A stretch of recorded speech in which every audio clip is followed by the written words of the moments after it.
Hey there, I'm Sapa, 32 years old and juggling a career as a marketing executive while raising two wonderful kids, Amy, who's 6, and Ethan, who's 4. My husband Mark and I have been married for 8 years, living in our cozy suburban home, complete with a white picket fence. It's a typical Tuesday morning and I'm rushing to get the kids ready for school. Mark's already left for work, so it's all on me today. Amy, sweetie, have you seen your backpack? I ask, a little frazzled. Grandma Evelyn put it by the door, Mom, she answers. I sigh. Evelyn, my mother-in-law, means well, but sometimes I feel like she's silently competing with me for the title of best mom. Just then, my phone buzzes. It's a text from my best friend, Lena. Girl, how do you do it all? You're like a supermom. I laugh quietly to myself as I reply, trust me, it's not as perfect as it seems.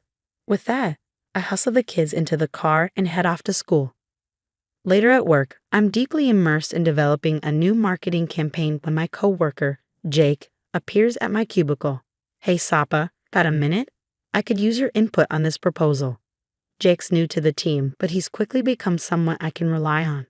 We chat for a bit about the project, and then he asks, how's the family? I smile. Oh, chaos as usual. That evening, Evelyn drops by with some homemade lasagna. As she sets it on the counter, she casually remarks, I noticed Amy's room was a bit untidy earlier, so I tidied it up for you.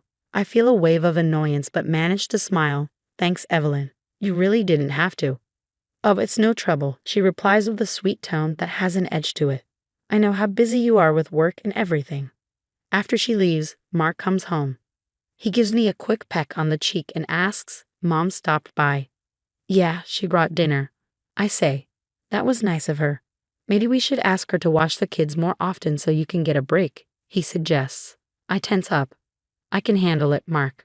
We agreed on how we wanted to raise the kids, I say, feeling defensive. He raises his hands in surrender. Just a suggestion, Sapa. No need to get worked up. As I'm tucking Amy in that night, she looks up at me with big, innocent eyes and asks, Mommy, do you like your job more than us? My heart skips a beat. Of course not, sweetie. Why would you think that? She shrugs, just wondering. I kiss her goodnight, but her question lingers in my mind long after she falls asleep. My life looks perfect on the surface, but I can't shake the feeling that there are cracks forming beneath. The next morning at breakfast, I notice something off. Amy and Ethan are unusually quiet, pushing their cereal around. What's up, kiddos? You're awfully quiet this morning, I ask. Amy mumbles, nothing. Are you sure? Did you have fun with Grandma Evelyn yesterday? I press. Ethan chimes in. Grandma said you don't like spending time with us. My heart sinks. What? That's not true at all. Why would she say that? I ask, stunned. Amy looks at me with wide eyes. Then why are you always working? Later, I confront Mark. Did you hear what your mom told the kids? She's making them think I don't want to spend time with them. Mark rolls his eyes. Come on, Sapa. You're blowing this out of proportion. Mom's just trying to help, he says dismissively. Frustrated, I call Lena. Girl, that's messed up, she says, clearly shocked. Your mother-in-law is playing mind games with you. I know, I reply, feeling torn, but Mark won't listen. Lena's voice is firm. Maybe you should install some cameras and catch her in the act. I hesitate. Isn't that a bit extreme? Trust your gut, Sapa. Something isn't right here, she insists. At work, I confide in Jake during lunch. Well, that's intense, he says, wide-eyed. What are you going to do? I sigh. I honestly don't know. I feel like I'm going crazy. Jake shakes his head. You're not crazy. Your instincts are telling you something for a reason. Taking Lena's advice, I discreetly install a few nanny cams around the house. It feels a little wrong, but I need to know the truth. A few days later, I'm outside when I overhear Evelyn chatting with our neighbor Karen. Poor Mark, Evelyn says. Stuck with a wife who's more concerned with her career than her family. Karen gasps, no. Sapa seems so devoted to her kids. Evelyn sighs dramatically. Appearances can be deceiving, dear. I clench my fists, fighting the urge to confront her right then and there. That evening, as I'm sorting laundry, Mark's phone rings. Mark stepped out onto the patio, but I could still hear bits of his conversation. Yeah, Mom, I know, we'll figure it out. Sapa doesn't suspect anything. My blood ran cold. What were they hiding from me? The next day, Amy came home from school with a drawing. It was our family, but I was drawn standing far away from everyone else. "What's this, sweetie?" I asked, trying to keep my voice steady. "It's us. Grandma said you might go away for work and not come back," she replied. I fought back tears. "That's not true, Amy. I'm not going anywhere." She just shrugged and walked off. I couldn't take it anymore. I needed answers. That night, after the kids were asleep, I opened the nanny cam footage. What I saw made my heart stop. There was Evelyn sitting with my children, her voice low but sharp. "Your mommy works so much because she doesn't want to be with you. But don't worry, I'll always be here." I watched horrified as Evelyn stroked Amy's hair and whispered, "Mommy spends a lot of time with that Jake from work, doesn't she?" My blood boiled. How dare she say something like that? I fast-forwarded, my fingers trembling, and caught another clip of Evelyn with Ethan. "Sweetie, Mommy might go away for a long time. But don't worry, Grandma will always take care of you." I slammed the laptop shut, shaking with rage. I stormed into the bedroom, where Mark was reading. "We need to talk." "Now?" He looked up, startled. "What's wrong?" I shoved the laptop at him. "Watch this. Your mother is poisoning our kids against me." As he watched the footage, his face went pale, not with shock, but with guilt. "You knew," I said, my voice breaking. It wasn't a question. Mark sighed, running his hand through his hair. "Sapa, it's complicated." "Complicated?" I shouted. "Your mother is telling our children that I don't love them." "Look, Mom was just trying to prepare them," he said, standing up, his voice cold. "Prepare them for what?" "For when you leave us for that coworker of yours," he replied, the words hitting like a slap. I stared at him stunned. "What are you talking about? I'm not leaving anyone." Mark scoffed. "Oh, come on, Sapa. I've seen how close you and Jake are. He's a friend and a colleague, nothing more. How could you even think that?" He looked away, because that's what happens. People get close at work, and families fall apart. Suddenly, it clicked. "Is that what happened with you and your secretary, Lisa?" His silence was all the confirmation I needed. "How long?" I demanded. 6 months, he mumbled. I felt like the ground had been ripped out from under me. "So you and your mother cooked up this scheme to make me the villain and get custody of the kids." My voice was shaking with fury. Mark had the decency to look ashamed. "Mom thought it would be easier on the kids if they believed you'd already abandoned them."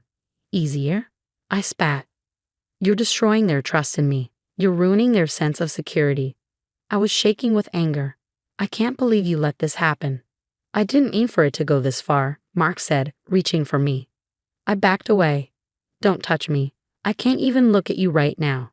I turned to leave, but he grabbed my arm. "Where are you going?" I yanked my arm free. "To check on our kids. Someone needs to make sure they know they're loved." I found Amy and Ethan playing quietly in Amy's room. Their little faces broke my heart. "Hey, munchkins, can we talk?" They looked at me warily. "Is it true you're leaving us?" Ethan asked in a small voice. I pulled them both into a tight hug. "No, baby, I'm not going anywhere. I love you both more than anything in this world." "But Grandma said," Amy started. "Grandma was wrong," I said firmly. "I will always be here for you, no matter what." As I held my children close, I knew one thing for certain. This wasn't over. I had a fight ahead of me, for my kids, for the truth, and for justice against those who tried to tear us apart. The next morning, I called Lena and Jake to fill them in on everything. We met up at a cafe to figure out what to do next. "Girl, we need to take these snakes down," Lena said, slamming her fist on the table. Jake nodded in agreement. "I've got a buddy who's a private investigator. He might be able to dig up some dirt on Evelyn." I smiled weakly. "Thanks, guys. I don't know what I'd do without you." Over the next week, we uncovered a gold mine of information.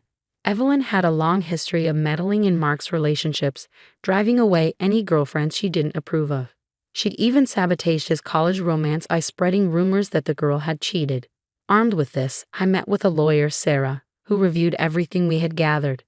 "This is strong evidence, Sapa," Sarah said, flipping through the files. "We can definitely use this in court." "What should I do next?" I asked. "Document everything. Every conversation. Every interaction with your kids.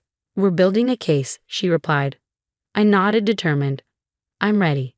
The perfect opportunity came during a family barbecue. Everyone was there, Mark's siblings, cousins, even his father. Evelyn, as usual, was basking in the attention, doting on the kids. I took a deep breath, bracing myself, and stepped into the center of the gathering. "Everyone, I have something to say," I announced, my voice steady. The chatter stopped, and all eyes turned to me. Evelyn eyed me suspiciously. "For months now, Evelyn has been poisoning my children against me," I said, my voice ringing with clarity. "She's been telling them that I don't love them, that I might abandon them." Gasps and murmurs rippled through the crowd. Evelyn shot up from her seat, her face flushed with anger. "How dare you? I've done nothing but help this family." I pulled out my phone and, with a calmness I didn't feel, played the nanny cam footage. Her own voice, clear as day, filled the air, telling my children lies, manipulating their innocent hearts. The color drained from Evelyn's face. Mark leaped to his feet. "Sapa, stop this. You're embarrassing everyone." I turned to him, my eyes blazing with fury. "Oh, I'm embarrassing you? How about we tell everyone about your affair with Lisa?" The crowd erupted in shock. Mark's father looked like he might collapse from the revelation. "You've been cheating on Sapa," he bellowed. Mark stammered, trying to explain, but I wasn't done. And Evelyn knew. She helped him plan to take the kids away from me. They were going to make me look like the bad one. Evelyn tried to regain control, her voice shaking.